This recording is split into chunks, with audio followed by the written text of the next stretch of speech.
اعوذ باللہ من الشیطان الرجیم بسم اللہ الرحمن الرحیم یا ایہا الذین آمنوا لا تتخذوا اليہود والنصارى اولیاء بعضهم اولیاء بعض ومن یتولہم منکم فإنہ منہم ان اللہ لا یہدی القوم الظالمین صدق اللہ العظیم وصدق رسولہ النبی الکریم ان اللہ وملائکتہ یصلون علی النبی یا ایہا الذین آمنوا صلوا علیہ وسلموا تسلیما اللہم صل علی سیدنا ومولانا محمد معدن الجود والکرم وآلہ وبارک وسلم۔ حمد و صلاۃ کے بعد سورۃ المائدہ چھٹا پارہ ہے، آیت نمبر 51۔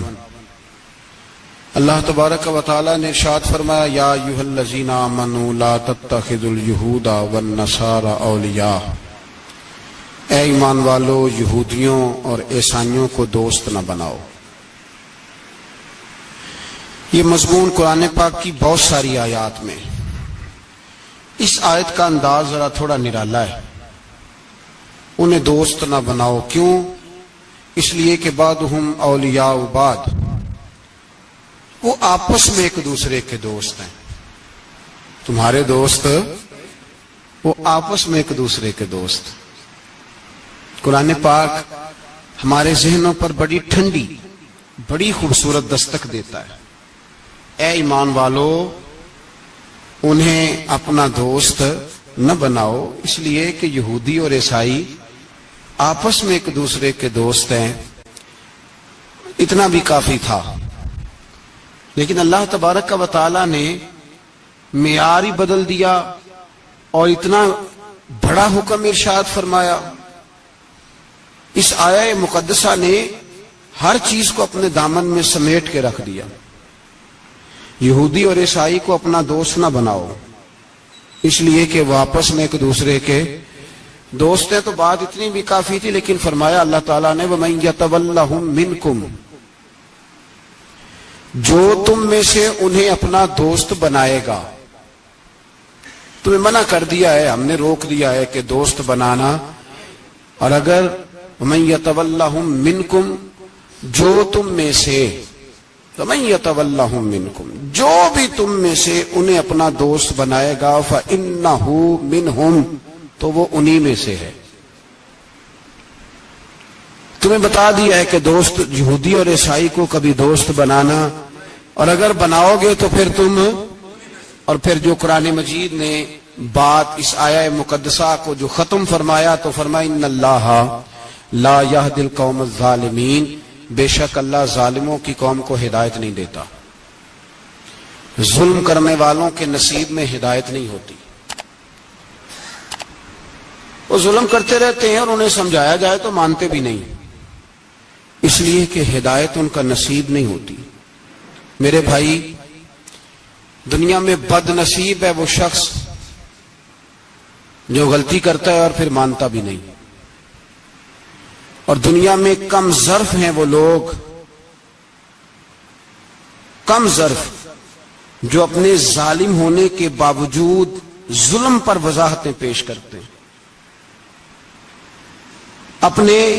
اپنی غلطیوں کا اعتراف کرنے کی بجائے ان پر دلیلیں دیتے ہیں، چھوٹے ظرف کے لوگ۔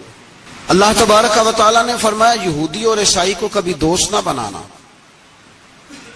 میرے بھائیوں، میرے بزرگوں، میرے دوستوں، ہمارا دین تعصب سے پاک ہے، لیکن تسلب کا حامی ہے۔ تعصب کا مطلب یہ ہوتا ہے کہ کہنا مار دو دوسرے کو، برداشت ہی نہ کرو، اور تسلب کا مطلب یہ ہوتا ہے کہ اپنے دین میں پختہ ہو جاؤ، اپنے دین میں پکے ہو جاؤ۔ اب ہم نا ہر روز نماز کی نیت باندھتے ہیں، اللہ اکبر، سورۃ فاتحہ پڑھتے ہیں، اہدنا الصراط المستقیم صراط الذین انعمت علیہم، اتنی بھی بات بڑی تھی، کافی تھی۔ اے اللہ ہمیں صراط مستقیم پہ چلا اور ان لوگوں کے رستوں پہ چلانا جن پر تو نے انعام کیا. بڑی بات تھی، مثبت بات ہو گئی، منفی بات کی ضرورت نہ تھی. لیکن اللہ تبارک و تعالیٰ نے فرمایا کہ جہاں تم مجھ سے یہ دعا مانگو نا کہ صراط الذین انعمت علیہم، یا اللہ ان لوگوں کے رستوں پہ چلا جن پر تو نے انعام کیا، انبیاء، صلحاء، اتقیاء، صوفیاء، اولیاء. جہاں یہ دعا مانگنی ہے نا، ساتھ ایک اور بات بھی تم نے کرنی ہے. وہ کیا ہے؟ غیر المغضوب علیہم ولا الضالین. اے اللہ ان سے ہمیں بچا جن پر تیرا غضب ہوا، ان کے رستے پہ نہ چلانا جن پہ تیرا غضب ہوا اور جو گمراہ ہو گئے. اب دو باتیں سمجھ میں آئیں کہ مومن کو اپنے عقیدے سے پیار کرنا ہے اور کافر کے عقیدے سے اظہار بیزاری کرنا ہے. ان کے نظریے سے، ان کے عقیدے سے نفرت کرنی ہے. کافر کے عقیدے اور نظریے سے، اس کا کیا مطلب ہے؟ تسلب کا مطلب ہوتا ہے اپنے دین میں پکا ہونا. دو تین جملوں میں بات سمجھاتا ہوں، اگر آپ کی سمجھ میں آئی تو بڑا بہتر ہوگا. دو تین جملوں میں تسلب، پکا ہونا، اس کا کیا مطلب ہے؟ اس کا مطلب یہ ہے کہ اپنی آنکھوں پر جو تم نے اینک لگانی ہے وہ دین کی اینک لگانی ہے. جو چیز بھی دیکھنی ہے وہ دین کی آنکھ سے دیکھنی ہے. جو کچھ بھی تم نے چاہنا ہے، بڑی بات کر رہا ہوں اگر آپ سمجھے تو، جو بھی تم نے دیکھنا ہے دین کی اینک سے دیکھنا ہے. جو تم نے چاہنا ہے وہ دین کے دل کے ساتھ چاہنا ہے، اور جو تم نے سوچنا ہے وہ دین کے دماغ کے ساتھ سوچنا ہے. اس کا ترجمہ اقبال نے کیا، کہنے لگے قوم مذہب سے ہے، مذہب جو نہیں. قوم کس سے ہے؟ قوم مذہب سے ہے، مذہب جو نہیں. اور فاضل بریلوی کہتے ہیں دہن میں زبان تمہارے لیے اور بدن میں ہے جان تمہارے لیے. ہم آئے یہاں تمہارے لیے تو اٹھیں بھی وہاں تمہارے لیے. اپنی ہر چیز، ہر نقطہ نظر میں پہلے دین، اس کے بعد کوئی اور. کافر کے عقیدے سے ہمارے زمانے میں نا فلسفی، منطقی، ادیب، شاعر، ملنگ، تلنگ، یہ بڑی جماعتیں. کھچڑی ہے، کھچڑی. اب وہ کھچڑی ایک نیا درس دیتی ہے. وہ کھچڑی یہ کہتی ہے کہ یہ سارے اللہ کو پکارتے ہیں، سارے اسی کے نام ہیں. یہ سارے، ہمارے ایک سابق وزیر اعظم نے بھی کہا تھا، ایک نوجوان کی عادت دی ہے گھسی پٹی جماعت نے، وہ بھی یہی کہتے ہیں. ہولی پہ بھی چلے جاؤ، دیوالی پہ بھی چلے جاؤ، ہندوؤں کے مندر میں بھی چلے جاؤ. وہ کہتے ہیں سارے اسی کے نام ہے، جو بت کو پکار رہا ہے وہ بھی اسی کو ہی پکار رہا ہے، معاذ اللہ. جو رام رام کہہ رہا ہے وہ بھی اصل وہی ہے. وہ بیوقوف ہو. اگر بت کو پکارنے والا بھی کسی نہ کسی رنگ میں اللہ کو ہی پکار رہا تھا، معاذ اللہ، تو پھر نبی پاک صلی اللہ علیہ وسلم کو کیا ضرورت تھی بتوں کا مقابلہ کرنے کی؟ تم نے تو سارا دین ہی مشکوک کر دیا. ہر شے مشکوک ہو گئی. جو بتوں کو پکار رہا ہے وہ بھی اسی کو پکار رہا ہے، جو رام کہہ رہا ہے وہ بھی اسی کو کہہ رہا ہے، جو پتھر پوج رہا ہے وہ بھی. کیا تماشا لگایا ہوا ہے. اللہ تبارک و تعالیٰ تو اتنا غیور ہے، وہ کہتا ہے ان اللہ لا یغفر ان یشرک بہ ویغفر ما دون ذلک لمن یشاء. میں ہر چیز بخش دوں گا، میرے ساتھ کسی کو شریک نہ بنانا، میں اس کی معافی نہیں دوں گا. اللہ کے پیارے پیغمبر حضرت عزیر، جناب عیسیٰ علیہ السلام کو جب لوگوں نے معاذ اللہ خدا کا بیٹا کہا تو رب تبارک و تعالیٰ نے قرآن پاک کی آیتیں نازل فرمائی. فرمایا یہ جھوٹ بولتے، یہ ظلم کرتے ہیں اپنی جانوں پر. او بھائی، یہ کھچڑی جو پکا رہے ہیں نا ملنگ لوگ، ادیب لوگ، سارے اسی کے نام ہیں. اس کا ایک ہی نام ہے، لا الہ الا اللہ، لا الہ الا اللہ، لا الہ الا اللہ. اس کے سوا کوئی بھی معبود ہو ہی نہیں سکتا، سوال ہی نہیں. او خدا کے بندے، یہ فلسفہ. اور پھر ہم سیانے بنے. ہمارے دلوں میں رحمت بڑی ہے، نرمی بڑی ہے کافر کے حق میں، مشرک کے حق میں. سارے بھی اسی کو پکارتے ہیں. تو زیادہ مہربانی کرنے والا ہے یا نبی پاک زیادہ رحمت للعالمین ہے؟ حضور نے تو فرمایا بت کے پجاری سے جہاد ہوگا تلوار کے ساتھ.